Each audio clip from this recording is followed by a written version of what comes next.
Hello everyone, আসসালামু আলাইকুম। আমি মোহাম্মদ আবদুল্লাহ, স্বাগত জানাচ্ছি আমার ইউটিউব চ্যানেল উইথ আবদুল্লাতে।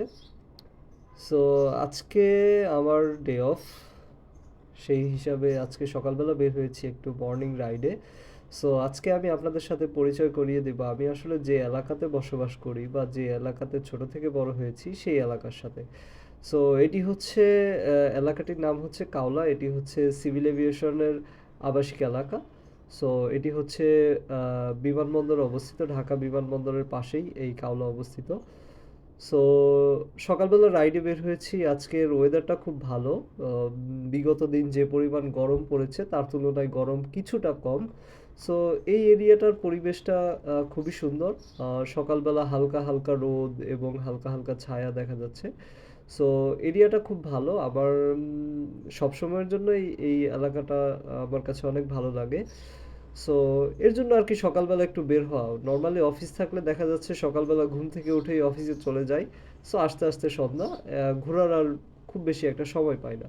সো আমার হাতের ডান পাশে দেখতে পাচ্ছেন সিভিল এভিয়েশন হাই স্কুল। এই স্কুল থেকেই আমি লেখাপড়া করেছি এবং এই স্কুল থেকে আমি এসএসসি পরীক্ষা দিয়েছি এবং এটি হচ্ছে আবার যে স্কুলটি সেই স্কুলের মাঠ।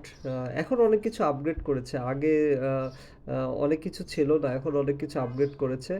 সো এখান থেকে দেখতে পাচ্ছেন যে আমার হাতের বাঁ পাশে একটি পার্ক, সেটি হচ্ছে সিভিল এভিয়েশনের আন্ডারে একটি বাচ্চাদের জন্য একটি পার্ক। এটাকে আরও ডেভেলপ করা হয়েছে, খুব সুন্দর করে করা হয়েছে। সো মূলত ঘুরছি এরিয়াতে, খুব ভালোই লাগছে। সকালবেলা বাতাস লাগছে, হালকা একটু রোদ, সেই সাথে ওয়েদারটাও খুব বেশি ঠান্ডা, ভালোই লাগছে। সো এই এরিয়াতে দেখা যাচ্ছে আপনারা লক্ষ্য করলে দেখবেন বেশিরভাগ নাটকের শুটিংই কিন্তু এই এলাকাতে হয়ে থাকে। এই কাওলাতে ম্যাক্সিমাম নাটক বলেন বা গানের শুটিং বলেন, এই জিনিসগুলো এই এলাকাতে হয়ে থাকে। সো জাস্ট এমনি ব্লগটা করা আপনাদের সাথে আর কি, এলাকাটাকে একটু পরিচিত করিয়ে দেওয়া যে আসলে আমি কোন জায়গাতে থাকি বা এখানের এনভায়রনমেন্টগুলো কেমন। সো আপনাদের যাদের সুযোগ হবে আপনারা অবশ্যই কাওলাতে আসবেন। এই এরিয়াটা আমি বলবো যে ঢাকা সিটির মধ্যে খুব সুন্দর একটি জায়গা। লাইক অন্যান্য যে এরিয়াগুলো থাকে খুব ঘনবসতি থাকে। সো এই এরিয়া কিন্তু খুব বেশি ঘনবসতি না। এটি খুব সুন্দর একটি অর্গানাইজ প্লেস। যদি আপনি আসেন এখানে আপনি ঘুরতে পারবেন।